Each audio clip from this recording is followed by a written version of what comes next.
अब ये दोगले विचार रामपाल जी के पूरी दुनिया के सामने लाने हैं हमें, और ये जो पाखंड चल रहा है इसको मिटाना है। दर्शकों, आज संत रामपाल जी महाराज की पूजा पद्धति पर सवाल उठाकर उन्हें दोगले विचारों वाला बताने वाले इस व्यक्ति को पहले थोड़ा जान लीजिए। नाम है सुभाष फौजी, बालसमंद, और इनका पुराना जीवन कैसा था ये हम नहीं बताएंगे, खुद सुभाष फौजी की जुबानी सुनिए। जैसे मैं जब जेल में था, मेरे ऊपर बहुत सारे मुकदमे थे, बहुत सारे 30-35 मुकदमे थे, और बहुत हैवी मुकदमे थे सारे, कोई छोटे मोटे नहीं थे। जी हाँ, ये बात किसी विरोधी ने नहीं कही। सुभाष फौजी खुद सार्वजनिक मंच से बता रहे हैं कि वो जेल में रहे, उन पर 30 से 35 मुकदमे थे, और उनके अनुसार वे छोटे मोटे नहीं बल्कि गंभीर मुकदमे थे। लेकिन इसी भाषण में आगे जो सुभाष फौजी कहते हैं वो आज की उनकी बातों को समझने के लिए और भी महत्वपूर्ण है। जब उस वक्त मैंने देखा और सुना और पढ़ा संत रामपाल महाराज की बातों को, तो वहां से मुझे पता चला कि जीवन कुछ और भी है, जीवन सिर्फ लड़ाइयाँ नहीं है। तो वो जीवन जब मैंने उनको देखा कि मैं जब बाहर निकलूंगा तो ये जीवन जिएंगे और ये चीजें सारी त्याग कर देंगे। यानी एक समय यही सुभाष फौजी सार्वजनिक मंच से कह रहे थे कि संत रामपाल जी महाराज की बातें सुनकर उन्हें समझ आया कि जीवन केवल लड़ाई झगड़े का नाम नहीं है। वो यही नहीं रुके, अपनी जिंदगी में आए बदलाव और अपने सामाजिक कार्यों का श्रेय भी उन्होंने संत रामपाल जी महाराज को दिया।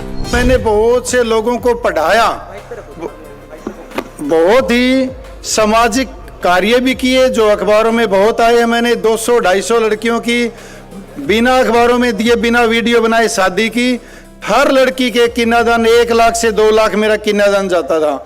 और मैंने ये संत रामपाल महाराज की कृपा थी जो मैं इतना कर रहा था। सुन रहे हैं ना, आज जिन संत रामपाल जी महाराज को लेकर सुभाष फौजी पाखंड और दोगले विचार जैसे शब्द इस्तेमाल कर रहे हैं, अब ये दोगले विचार रामपाल जी के पूरी दुनिया के सामने लाने हैं हमें, और ये जो पाखंड चल रहा है इसको मिटाना है। एक समय वही व्यक्ति अपने जीवन में आए सकारात्मक बदलाव का श्रेय संत रामपाल जी महाराज की कृपा को दे रहा था। और उस कार्यक्रम में संत रामपाल जी महाराज के अनुयायियों को लेकर इनके शब्द क्या थे वो भी सुनिए। मैं फौज से हूँ, और जितना अनुशासन फौज में होता है उतना अनुशासन मैंने संत रामपाल महाराज के अनुयायियों में देखा है। इतना ही नहीं, सुभाष फौजी ने संत रामपाल जी महाराज द्वारा बाढ़ प्रभावित क्षेत्रों में की जा रही सहायता की भी खुले मन से प्रशंसा की। राजस्थान के गांव में भी बाढ़ आई हुई थी, जो राज कनाल निकली उनमें से पानी गया था, वहां भी संत रामपाल महाराज की सेवाएं गई हैं।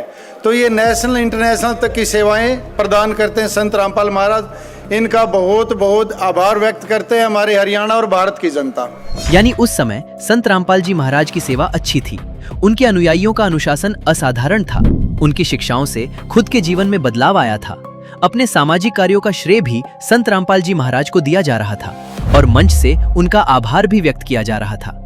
यहाँ तक कि सुभाष फौजी ने हरियाणा सरकार से संत रामपाल जी महाराज को रिहा करने की प्रार्थना तक की।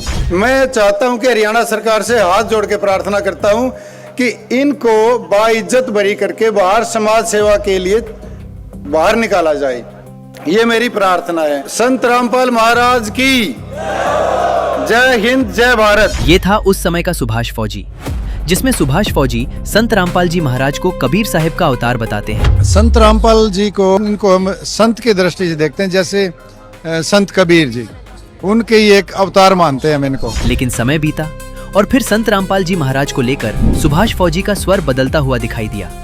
जो व्यक्ति कभी उनकी शिक्षाओं से अपना जीवन बदलने की बात कर रहा था, जो अपने सामाजिक कार्यों का श्रेय संत रामपाल जी महाराज को दे रहा था, वही अब उनकी पूजा पद्धति पर सवाल उठाते हुए उन्हें दोगले विचारों वाला और इसे पाखंड बताने लगा। अब उनका आरोप भी बिना काटे उन्हीं की जुबानी सुनिए। नमस्कार दोस्त, मैं सुभाष फौजी बालसमंद। रामपाल जी ने कहा था कि मैं मूर्ति का विरोध नहीं करता, मूर्ति पूजा का विरोध करता हूँ। जबकि अभी आपको दिखाएंगे हम रामपाल जी खुद एक थाली में 5-5 दिए जलाकर किस तरह अपने मूर्ति की आरती उतारते हुए माथे में तिलक लगाकर। अब अगर वो मूर्ति पूजा नहीं तो हमारी मूर्ति पूजा कोई दूसरे ढंग की है। अब ये दोगले विचार रामपाल जी के पूरी दुनिया के सामने लाने हैं हमें, और ये जो पाखंड चल रहा है इसको मिटाना है हमें। जय हिंद। अब दर्शकों, जिस आरती की वीडियो दिखाकर सुभाष फौजी द्वारा सवाल खड़ा किया जा रहा है कि संत रामपाल जी महाराज मूर्ति पूजा कर रहे हैं, ऐसा बिल्कुल नहीं है। संत रामपाल जी महाराज मूर्ति पूजा नहीं कर रहे हैं। आइए इसको अच्छे से समझते हैं। ये दृश्य संत रामपाल जी महाराज के 3 दिवसीय समागम का है। इस समागम में संत गरीबदास जी महाराज द्वारा रचित अमर ग्रंथ साहिब जी की वाणी का पाठ प्रकाश 3 दिनों तक चलता है और पाठ के अंतिम दिन जब पाठ प्रकाश का समापन होता है, उस समय पवित्र अमर ग्रंथ साहिब के सम्मान के लिए आरती की जाती है। ठीक उसी प्रकार जैसे सिख धर्म में गुरुद्वारे के भीतर श्री गुरु ग्रंथ साहिब जी को सम्मान दिया जाता है, इसी विधान और अमर वाणी के अनुसार संत रामपाल जी महाराज यहाँ ये आरती पूजा की धार्मिक क्रिया कर रहे हैं।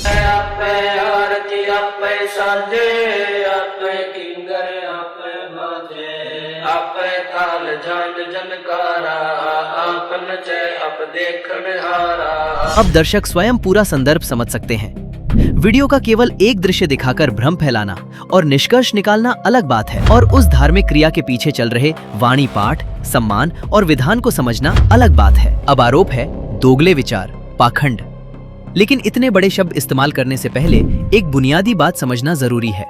मूर्ति का सम्मान करना और मूर्ति को ही परमात्मा मानकर उसकी पूजा करना, क्या दोनों वास्तव में एक ही बात है? क्योंकि संत रामपाल जी महाराज ने इस विषय पर अपना मत छिपाया नहीं है। उन्होंने स्पष्ट शब्दों में बताया है कि उनका विरोध मूर्ति से नहीं, मूर्ति पूजा की उस धारणा से है जिसमें निर्जीव प्रतिमा से आध्यात्मिक फल की अपेक्षा की जाती है। अब संत रामपाल जी महाराज का पक्ष भी सुन लीजिए। भगवान की मूर्ति अपने घर पर रख लो, वही मत्था टेक लो, सत्कार कर लो, वहां को अलग से हो जाएगा। ड्रामा कर रखे हमने, प्राण प्रतिष्ठित कर दिया कि मेरे फौजी में कर दो ने सही देश भगत हो जा, जनता को मरे को ना कहते हमारी फौज है। ये बकवास नहीं, हम इनका विरोध करते हैं और भगवानों का सम्मान करते हैं। मूर्ति के विरोधी नहीं, मूर्ति पूजा के विरोधी, मूर्ति के विरोधी नहीं, मूर्ति पूजा के विरोधी। अब अंतर समझिए। संत रामपाल जी महाराज स्वयं कह रहे हैं भगवानों का सम्मान करते हैं, मूर्ति के विरोधी नहीं है, लेकिन मूर्ति पूजा का विरोध करते हैं। तो फिर किसी स्वरूप के सामने सम्मान की कोई क्रिया दिखाई देते ही उसे उसी अर्थ वाली मूर्ति पूजा घोषित कर देना कैसे सही हो गया? सवाल पूछना गलत नहीं है, लेकिन किसी सिद्धांत पर आरोप लगाने से पहले उस सिद्धांत की उसकी अपनी परिभाषा भी तो समझनी पड़ेगी। अब बताइए, दोगले विचार आखिर किसके हैं? संत रामपाल जी महाराज को दोगला बताने वाला ये इंसान खुद अपने विचार बदल लेता है। कल तक संत रामपाल जी महाराज की तारीफ कर रहा था और आज उन्हीं के खिलाफ बोल रहा है।